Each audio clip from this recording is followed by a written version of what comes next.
दोस्तों आज के समय में ज़्यादातर लोग अपने स्वास्थ्य को लेकर काफ़ी सचेत हो गए हैं, जिससे ऑर्गेनिक चीज़ों की डिमांड भी मार्केट में काफ़ी ज़्यादा बढ़ गई है। और इसी डिमांड को ध्यान में रखकर आज ऑर्गेनिक फार्मिंग को भी ज़ोर शोर से बढ़ावा दिया जा रहा है।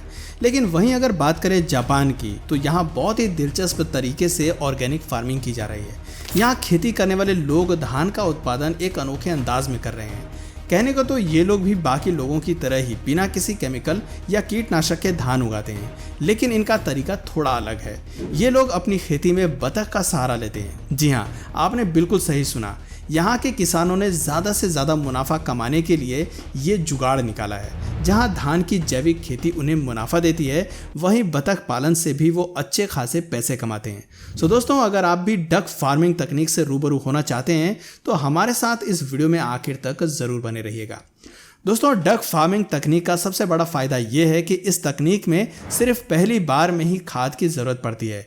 एक बार फसल की कटाई होने के बाद जब किसान अगले साल दोबारा से धान की रोपाई करते हैं तो उस समय उन्हें किसी भी तरह की खाद की ज़रूरत नहीं पड़ती है। इस तकनीक में धान रोपाई करने से पहले खेत में गोबर की खाद डाली जाती है और फिर धान की रोपाई की जाती है, जिसके बाद छोटे छोटे बतख के बच्चों को लाया जाता है। इन बच्चों को पहले ब्रूडर के अंदर रखा जाता है। यहाँ जिन्हें भी ब्रूडर के बारे में नहीं पता, उन्हें बता दें कि वो नवजात चूजे होते हैं। उन्हें शुरुआत में गर्म तापमान की ज़रूरत होती है, जिसके लिए उन्हें कुछ बड़े बल्ब्स के नीचे लगभग 1 सप्ताह तक रखा जाता है।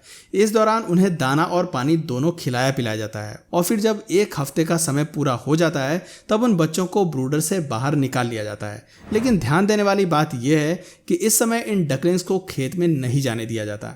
दरअसल धान उगने के लगभग 20 से 25 दिनों तक बतखों को खेत में नहीं छोड़ना चाहिए, नहीं तो फसल खराब होने का खतरा रहता है। जापान के किसानों के मुताबिक जब तक धान की जड़ें मिट्टी में पूरी तरह से अपनी पकड़ नहीं बना लें, बतखों को उनसे दूर ही रखना चाहिए। यानी कि लगभग 20 से 25 दिन बाद जब धान की जड़ें मिट्टी में अपनी पकड़ बना लें और डकलिंग्स भी लगभग 15 दिन के हो जाएं, तब उन्हें धान के खेतों में छोड़ देना चाहिए। मुझे पता है आप में से बहुतों के दिमाग में ये सवाल उठ रहा होगा कि इस तकनीक में कितने डकलिंग्स को खेत में छोड़ना चाहिए। तो आपको बता दें कि ये डिपेंड करता है कि आपका खेत कितना बड़ा है। एज ए एग्जाम्पल, अगर आपका खेत 1 एकड़ का है तो आप उसमें 100 डकलिंग्स को छोड़ सकते हैं। खेत में छोड़े जाने के बाद ये डकलिंग्स खेतों में मौजूद अननेसेसरी चीज़ों जैसे कि मॉथ, स्नेल और वीड को खा लेती हैं। इसके साथ ही जब खेतों में इन बतखों को छोड़ा जाता है तो ये जगह जगह बीट करती हैं। खेतों में चारों ओर फैली इनकी बीट एक जैविक खाद की तरह काम करती हैं। इससे मिट्टी भी उपजाऊ बनती है। और दोस्तों, इस तरह से जापान के इन किसानों को धान की खेती करते समय किसी भी तरह की रासायनिक खाद, पेस्टिसाइड्स या हर्बिसाइड्स का इस्तेमाल करना नहीं पड़ता है। इससे उनके पैसों की भी बचत होती है, क्योंकि एक डकलिंग्स मार्केट में लगभग 50 रुपये में मिल जाता है और इस तरह से 100 डकलिंग्स की कीमत 5000 रुपये हुई। लेकिन अगर इनकी जगह खाद का इस्तेमाल किया जाए तो उसमें अधिक खर्चा आ सकता है। यहाँ जानने वाली बात यह भी है कि जैसे जैसे धान का पौधा बड़ा होगा, ये डकलिंग्स भी बड़े होंगे और रोपाई के लगभग 4 महीने बाद धान और डकलिंग्स दोनों अपना पूर्ण विकास कर लेंगे, जिसके बाद धान की कटाई होती है। इसके लिए जापान में खास तरह की मशीनों का इस्तेमाल किया जाता है। बड़े बड़े भू क्षेत्रों से फसलों को काटना कोई आसान काम नहीं होता। ऐसे में इस काम को आसान बनाने के लिए एडवांस मशीनों को किसान अपने काम में लाते हैं। धान की कटाई करने वाले इस मशीन में सामने की तरफ लोहे के नुकीले ब्लेड लगे होते हैं, जिन्हें जब पौधों पर चलाया जाता है तब ये बहुत ही तेजी से पौधों को काटने जाते हैं, जैसा कि आप खुद ही देख सकते हैं। यहाँ जब ड्राइवर मशीन को धान की तरफ लेकर आगे बढ़ता है तब इस मशीन की ब्लेड न केवल धान की कटाई करती है बल्कि इन्हें कन्वेयर बेल्ट की मदद से पीछे भी भेज देती है, जहां बाद में इन पौधों को दूसरी मशीन द्वारा इकट्ठा किया जाता है और फिर यही मशीन पौधों से धान को अलग करती है, जिसके बाद इस मशीन का एक हैंड पास वाले ट्रक के टैंक में धान को अनलोड करता है।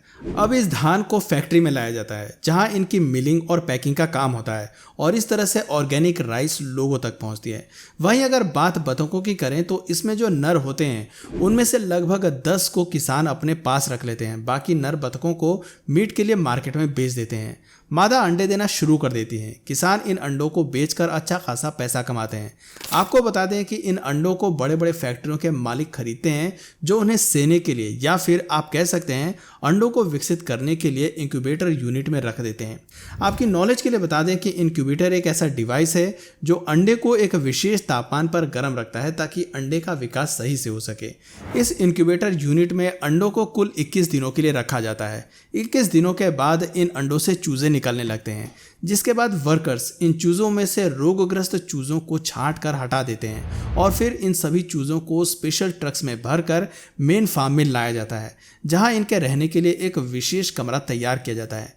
इन कमरों में नीचे लकड़ी के चिप्स बिछा दिए जाते हैं। दरअसल लकड़ी के ये चिप्स बतखों की यूरिन और बीट को अब्जॉर्व कर लेते हैं। ये कमरा चूजों का नया घर होता है और यहीं पर ये धीरे धीरे बड़े होते हैं। फार्म में वर्कर्स द्वारा इन चूजों पर हर समय निगरानी रखी जाती है।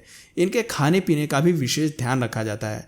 लगभग 2 महीने के बाद ये चूजे बतखों में तब्दील हो जाते हैं और अब इन बतखों से मांस प्राप्त किया जा सकता है और उन्हें बड़े बड़े खांचे में भरकर ट्रांसपोर्टेशन के जरिए मीट फैक्ट्री में भेजा जाता है, जहां वर्कर्स बतखों की कटाई के लिए उन्हें एक स्पेशल मशीन पर उल्टा टांग देते हैं। जैसा कि आप देख सकते हैं, ये मशीन गोल गोल घूमकर इन बतखों के पंख और उनके ऊपरी चमड़े को हटा देती है। अब इन्हें एक बार फिर से उल्टा टांग दिया जाता है। यहाँ यह मशीन द्वारा आगे बढ़ते हुए दूसरे वर्कर्स के पास पहुंचती है। यहाँ ये वर्कर्स इन बतखों की अतड़ियों को निकालते हैं और टांगों को भी उनके शरीर से अलग कर देते हैं।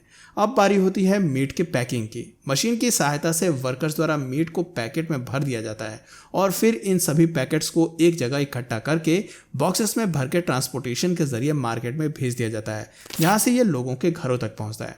दोस्तों, यानी कि डक फार्मिंग तकनीक की मदद से किसान न सिर्फ धान बेचकर मुनाफा कमाते हैं, बल्कि बतख के अंडे और नर बतखों को बेचकर भी यहाँ वो अच्छा खासा प्रॉफिट बना लेते हैं। और फिर अगले साल जब वो वापस से धान की रोपाई करते हैं, तब किसान खेत में न सिर्फ डकलिंग्स को छोड़ते हैं, बल्कि उनके साथ 50% एडल्ट बतखों को भी छोड़ देते हैं, क्योंकि जो बड़े बतख होते हैं उनकी बीट ज़्यादा होती है और इस वजह से खेतों में किसी भी प्रकार के खाद को डालने की ज़रूरत नहीं पड़ती। धान की ये जैविक खेती उन किसानों के लिए है जो बड़े स्तर पर खेती करते हैं। इसमें न केवल फसल को ज़्यादा फायदा पहुंचता है, बल्कि बतखों को भी धान के खेतों में अपना आहार कई तरह के कीटों और वीड के रूप में मिल जाता है।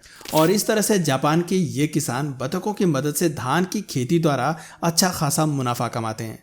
तो दोस्तों, इस वीडियो में फिलहाल इतना ही। आप में से कौन कौन फार्मिंग बैकग्राउंड से हैं, नीचे कमेंट सेक्शन में ज़रूर बताइए। और अगर इस वीडियो से आपको कुछ नया जानने या सीखने को मिला या फिर इंटरेस्टिंग लगा, तो प्लीज़ इस वीडियो को एक लाइक करके अपने फ्रेंड्स और फैमिली में से ज़रूर शेयर करें। और यदि आप इस चैनल पर नए हैं तो प्लीज़ इस चैनल को सब्सक्राइब करके बेल नोटिफिकेशन आइकन को ऑन कर लीजिए, ताकि हमारे आने वाले वीडियोज़ आप मिस ना करें। मिलते हैं फिर किसी वीडियो में नए टॉपिक के साथ। तब तक के लिए नमस्कार।